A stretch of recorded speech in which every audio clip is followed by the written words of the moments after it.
Hello students, welcome to online classes conducted by Vivekanand Senior Secondary School, Village Bunny. Today we will start our 7th chapter. Its title is The Necklace. Matilda is invited to a grand party. अब Matilda इसमें एक character है, female character है, उसे invite किया जाता है एक शानदार पार्टी के लिए. She has a beautiful dress. उसके पास एक सुंदर ड्रेस है, बट नो ज्वेलरी. लेकिन उसके पास ज्वेलरी नहीं है, आभूषण नहीं है. She borrows A necklace from A friend. एक दोस्त से वो एक नेकलेस उधार लेती है, उससे मांगती है. एंड लूजेज इट, और उसको खो देती है. व्हाट हैपेंस देन, फिर क्या होता है वो हम इसमें पढ़ेंगे. She was one of those pretty young ladies born as if through an error of destiny into a family of clerks. तो मैटिल्डा लोइजल जो थी वो उन औरतों में से एक थी, यंग लेडीज, जवान औरतों में से एक थी, जो कि सुंदर औरतों में से एक थी. born as if through an error of destiny, जो कि भाग्य की गलती से जिसका जन्म एक क्लर्क के परिवार में हो जाता है. She had no dowry. उसके पास दहेज नहीं था. नो होप्स, ना आशाएं थी. No means of becoming known, और फेमस होने का कोई साधन नहीं था. मीन्स भी साधन. लव्ड, प्यार करने का कोई साधन नहीं था. And married by man either rich और डिस्टिंग्विश्ड, और एक ऐसे व्यक्ति से शादी करने का जो कि अमीर हो और प्रसिद्ध हो. डिस्टिंग्विश्ड मीन प्रसिद्ध. And she allowed herself to marry petty clerk in the office of the board of education. और उसने क्या किया, उसने स्वीकार कर लिया एक क्लर्क से शादी करने के लिए, जो कि बोर्ड ऑफ एजुकेशन के ऑफिस में क्लर्क था. शी वॉज सिंपल, वो सीधी थी. बट शी वॉज अनहैप्पी, लेकिन दुखी थी. शी सफर्ड इंसिस्टेंटली, लगातार वो दुखी रहती थी. Feeling her self born for all delicacies and luxuries. अब वो क्या समझती थी, महसूस क्या करती थी कि उसका जन्म जो है वो स्वादिष्ट भोजन और लग्जरीज में आराम की वस्तुओं के लिए हुआ है. मतलब उनका भोग करने के लिए, यानी उनको यूज़ करने के लिए. She suffered from the poverty of her apartment. अपने घर की हालत पे वो बहुत ज़्यादा दुखी होती थी. Poverty of her apartment, poverty मतलब फटे हाल जो उसका घर था. द शेबी वॉल्स, बदरंग दीवारें थी, मतलब दीवारों का रंग भी उड़ा हुआ था.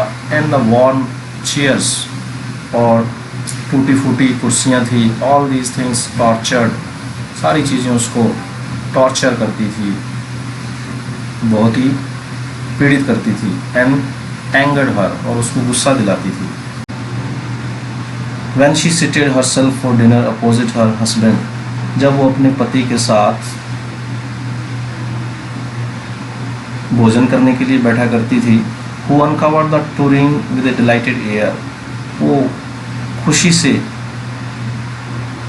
कटोरे के ढक्कन को हटाता और कहता, saying, oh the good pot pie, वो कहता, ओ कितनी अच्छी चीज़ है. I know nothing better than that, वो कहता है कि मैं तो किसी और चीज़ के बारे में सोचता नहीं, इससे ज़्यादा अच्छी चीज़ के बारे में. She would think of elegant dinners, वो एलिगेंट मतलब शानदार भोजन, जो खाद्य पदार्थों के बारे में सोचती. ऑफ शाइनिंग सिल्वर, सुंदर प्लेटों के अंदर रखे हुए भोजन के बारे में सोचती. She thought of the excite food served in marvellous dishes, तो वो शानदार खाने के बारे में सोचती जो कि सर्व किया जाता बहुत ही शानदार बर्तनों के बीच में. She had neither frocks nor jewels, उसके पास ना तो फ्रॉक्स थी ना ही आभूषण थे. नथिंग, कुछ नहीं था. And she loved only those things, उन्हीं चीज़ों को वो पसंद करती थी. She had a rich friend, उसकी एक अमीर दोस्त थी. A schoolmate at the convent, convent के अंदर स्कूलमेट थी, सहपाठी थी, who she did not like to visit, वो उसके घर पर जाना पसंद नहीं करती थी। She suffered so much when she return, वो बहुत ही दुखी होती जब वो उसके घर पर जा कर के आती। She wept for whole days, वो सारा दिन रोती रहती, फ्रॉम डिस्पेयर एंड डिसअपॉइंटमेंट, उदासी से और निराशा से। One evening her husband return elated bearing in his hand a large envelope, एक शाम उसका पति घर वापस आया, elated मीन बहुत ही खुश नज़र आ रहा था, और उसके हाथ में एक लिफाफा था बड़ा सा। Here he said, वो कहता है यहाँ, उसने कहा Here is something for you, ये कुछ तुम्हारे लिए है। She quickly drew out a printed card, उसने जल्दी से एक प्रिंटेड कार्ड निकाला। On which were inscribed these words, उसके ऊपर कौन से वर्ड लिखे हुए थे, ये शब्द लिखे हुए थे। The Minister of Public Instruction and Madame George Rampon asked the owner of Mr. and Ma'am Loisel's company Monday evening, January 18 at the Minister's residence, तो उनको इनवाइट किया गया था ग्रैंड पार्टी के लिए। उसके ऊपर इनविटेशन में ये वर्ड्स लिखे हुए थे, इंस्टेड ऑफ बीइंग डिलाइटेड, बजाय खुश होने के, एज हस्बैंड हैड होप, जैसा कि उसका पति आशा कर रहा था। She threw the invitation spitefully upon the table murmuring, उसने टेबल के ऊपर वो इनविटेशन कार्ड फेंक दिया। What do you suppose I want with that, वो क्या कहती है कि, वो कहती है कि मैं इस कार्ड को लेकर क्या करूं, मर्मरिंग मीन बड़बड़ाई वो। बट माई डियरी, वो कहता है पर मेरी प्रिय, I thought it would make you happy, मुझे लगा कि ये तुम्हें खुश कर देगा, तुम्हें खुशी होगी। यू नेवर गो आउट, तुम कभी बाहर नहीं जाती, and this is an occasion, और ये तुम्हारे लिए मौका है, एक मौका है बाहर जाने का। एंड ए फाइन वन, और बड़ा ही शानदार। एवरीबडी विशेज वन, ऐसा हर कोई चाहता है। And it is very select, और ये सिलेक्टेड है। कहता है कि गिने चुने व्यक्तियों को ही इनवाइट किया गया है।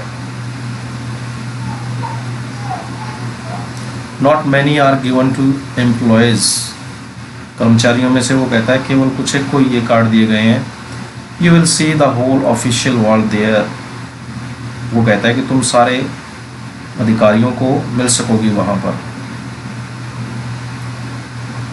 She looked at him with an irritated eye, चिड़चिड़ी आंखों से उसने अपने पति को देखा। एंड डेक्लेयर्ड इम्पेशेंटली, धैर्य से उसने ये डेक्लेयर किया। उसने क्या कहा, What do you suppose I have to wear to such a thing as that? तो उसने अपने पति को कहा कि आप क्या सोचते हैं कि मेरे पास पहनने के लिए कुछ है। तो वो कहती है कि उस ग्रैंड पार्टी के लिए मेरे पास पहनने के लिए क्या है, वो अपने पति से क्वेश्चन करती है। Okay students, the rest we will read tomorrow. Thanks and have a good day.